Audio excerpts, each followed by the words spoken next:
Hello, everyone. My name is Jenny, and I'm on the HCG diet right now. In the world of my attempted dieting, the only diet that really seems to work for me. All right, that being said, I did do Weight Watchers once and lose 17 pounds on it. But I'll tell you what, I've tried Weight Watchers since then, and I haven't been successful. And do you know what made me successful on it? Is when I went in to the meetings.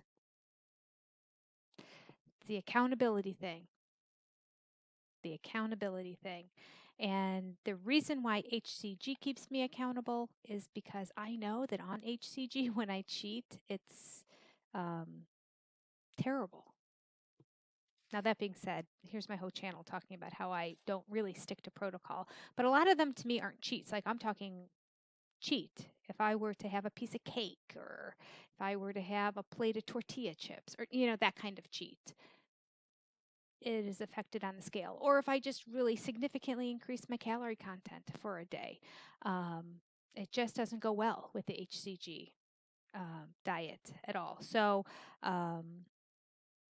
that's why I lose weight on this one, because even though I walk by and I watch my husband and son filling up a plate with tortilla chips and putting shredded cheese on it to melt, and then adding like the taco stuff and all that, and just like making it amazing dish.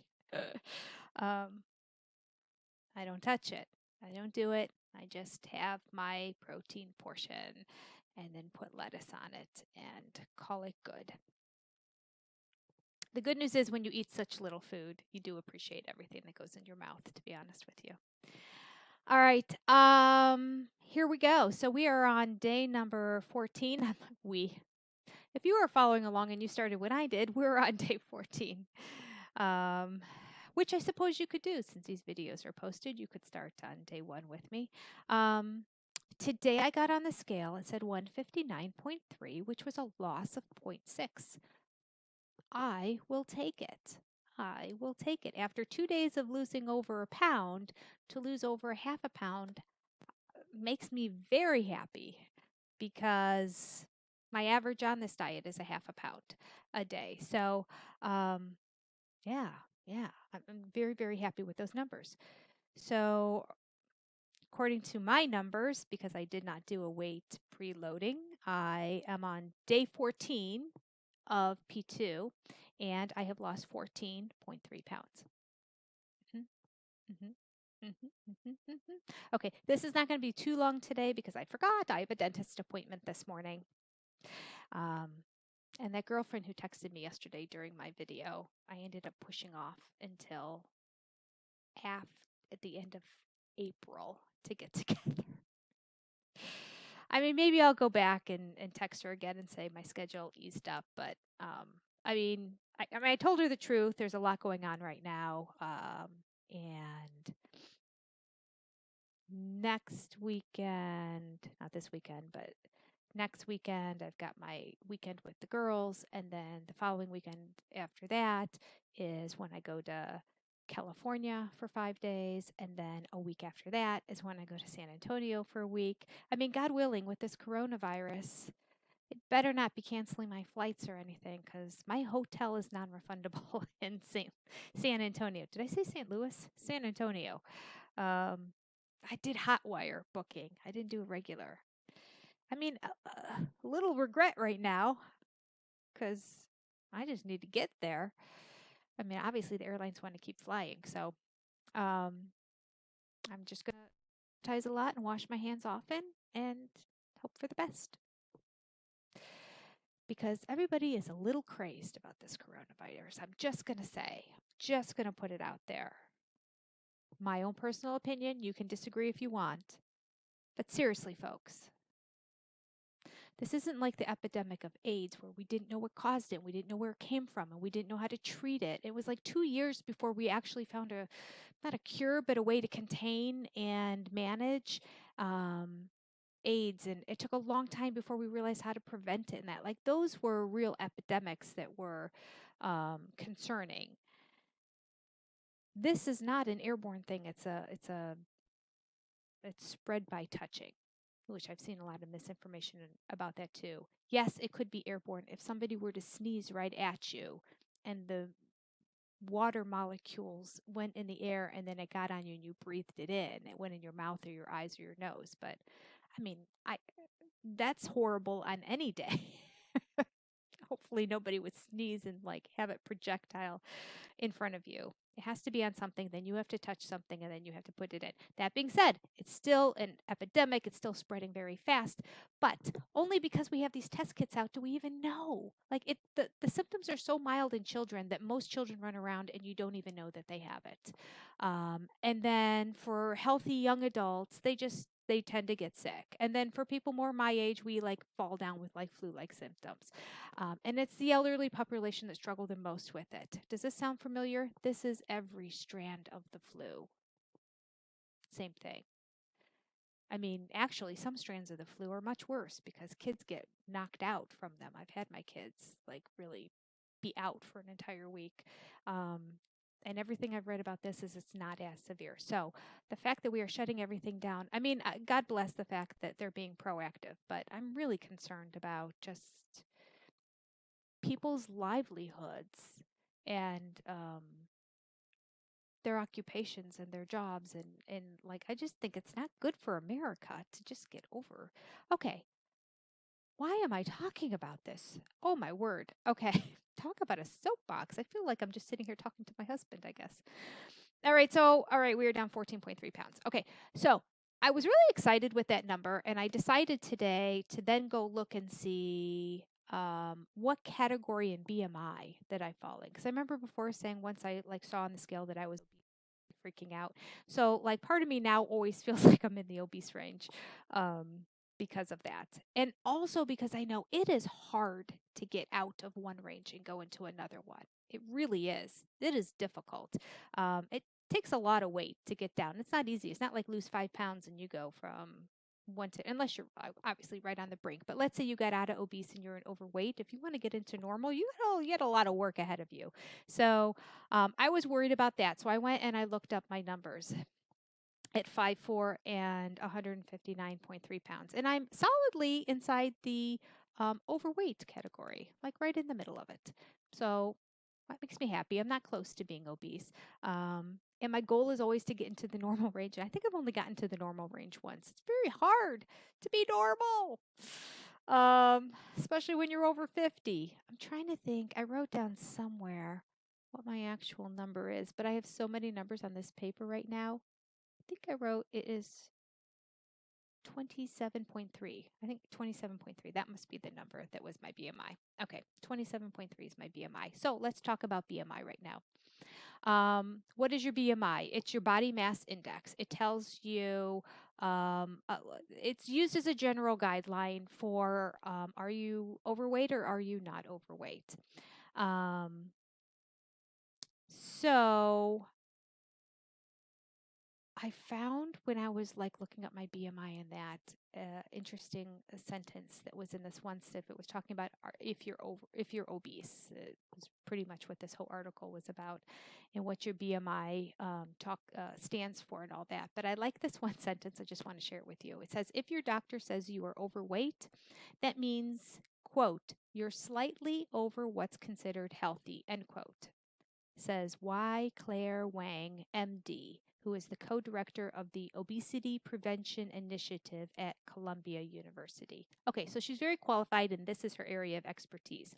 And she says that if your doctor says that you are overweight, that means you are slightly over what is considered healthy.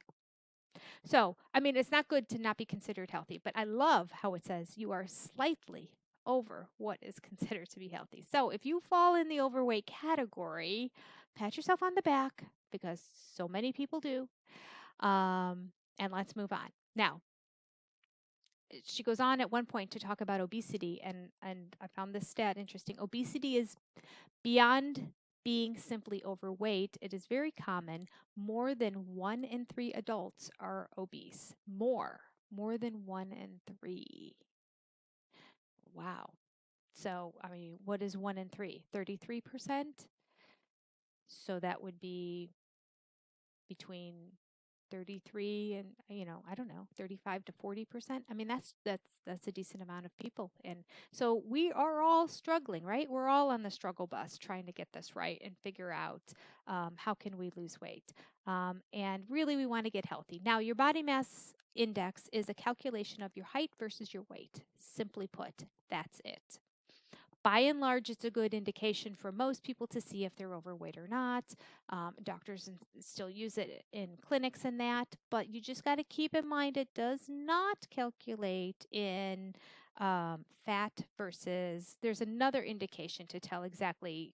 Anyway, we're not going to talk about that, but just because BMI is used so frequently, it does not figure in how much muscle you have versus fat. Most of us are not exercising on HCG, so this is not a real concern. We're not like all beefed and bulked up and full of muscle. We're just the average Joe, so body mass index will work in that case. All right, so now I'm going to show you. First of all, you can go figure out, you divide one by the other, but because our weight is point this and because our height is 5 point so many inches, it can get tricky with the math. So the simplest thing to do, I'm not even going to tell you what site I use because it doesn't even really matter, and I probably use different ones every time. You just literally Google calculate body mass index or calculate BMI and hit enter, and instantly, like the top 4 posts will probably give you different sites that have a calculator in there where you put in your exact height and your exact weight, and it tells you exactly what your body mass index is. So what was mine again? 427.3. Okay. So let's take a look here and see, after you do that number, what does that mean? Here we go. We have, if your BMI is under 18.5, that's concerning. You are underweight. You need to lose more. You need to gain more weight. If your body mass index is between 18.5 and 24.9, you are normal. So that is our goal, 24.9. Getting under the 25 mark is our ultimate goal. All right. If it is over 30, that is when you're considered obese. So I found on another site where they break down being obese, and they don't just leave it at over 30. There are 3 levels in obesity. Level 1 is when your body mass index is between 30 and a 34.9. You're a level 2 obese if your body mass index is between 35.0 and 39.9. And when it's 40 or higher, that you are considered in the morbid obese category, and this is extremely concerning for your health. And that's where you really want to definitely get out of. I mean, your goal is to get out of, did I spell obese wrong? Oh, no, I didn't spell obese wrong. That font looked funny from afar, really tiny to me. We want to get out of obese. We want to get back into overweight, don't we? That's our goal. We just want to be overweight. And then ultimately, our end goal is to be in the normal range. Wouldn't it be great if we could all be in the normal range? It is struggle. I'm telling you, struggle. I was probably considered, well, let's see. I will, for fun, just figure out here my starting weight if I was overweight or obese. All right. Calculate BMI. Here we go. Calculator. This is a different one than I used last time. That's okay. It says 29.2. Close. I was still overweight. But I was 29.2, and I have lost 14.3 pounds since that last BMI calculation.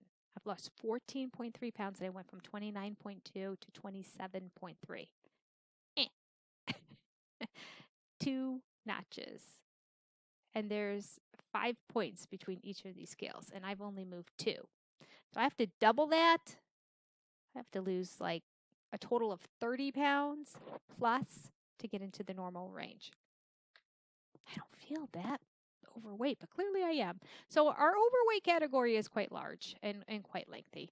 Um, and our goal is to get out of it. We'll see. I mean, certainly on this round, that's not going to happen for me, but I just wanted to share these numbers with you because I was curious this morning and I went and looked it up for myself. And then I thought, well, maybe I'll share today what it is that I did this morning to make myself feel encouraged on this diet. All right. So I lost 0.6 pounds. Before I go, what did I eat yesterday? I had the same thing that I had the day before, which was simply the chicken taco um, casserole stuff on a plate. There's a little bit more left today, not much. I could eat it as sort of like a half meal and then have something else later. Um, but I did eat yesterday a lot more than I did the day before. And I was worrying about how that would affect the scale, especially because I noticed what's left in this container. This must have been the bottom of the big crock pot that I had. I had one of those huge crock pots. It must have been the bottom because at the top it was loaded with chicken and almost every bite was just chicken, like a hint of something else. There's a lot more of the beans and the corn at the bottom. So I was concerned that I was eating more in terms of quantity and then the carb content was going to be higher because there were more beans and corn in what I was eating yesterday than what I had eaten in the past few days. But minus 0.6, I'll still take it. I'm happy with that. Those are good numbers. All right. So I will be in touch with you tomorrow. We'll be going back to Dr. Simeon's protocol and talk about something that's on there. And I will come to you with clean teeth. I need to have a cavity. I don't have a cavity. I have an old filling. You know, back in the day, they gave us silver fillings when I was a child. I've got one more left in my mouth, and she's been watching it for like 3 years because they like develop a shadow. They start to leak. Isn't that disgusting? What people used to think was good medicine. This is why I say medicine, technology, advances, knowledge, it goes with time. Which is why if you don't want to be 100% strict on the Dr. Simeon's protocol, I understand because I don't either because I feel like we've evolved over time. As long as you're not fooling yourself. But anyway, that's kind of why I do more 2.0. Anyway, I was at the doctor 6 months ago. They said to schedule an appointment to finally get it changed out. And I didn't. So I'm going again. And I have to do the walk of shame of going in and seeing the dentist and going, I know. I should have gotten it done. I promise I'll make an appointment. I'll probably make an appointment before I even leave today just to get it done. Oh, such a bad patient. I mean, who likes going to the dentist? Not I. And who wants to get Novocaine and have it drilled and listen to that sound of the drill? Not I.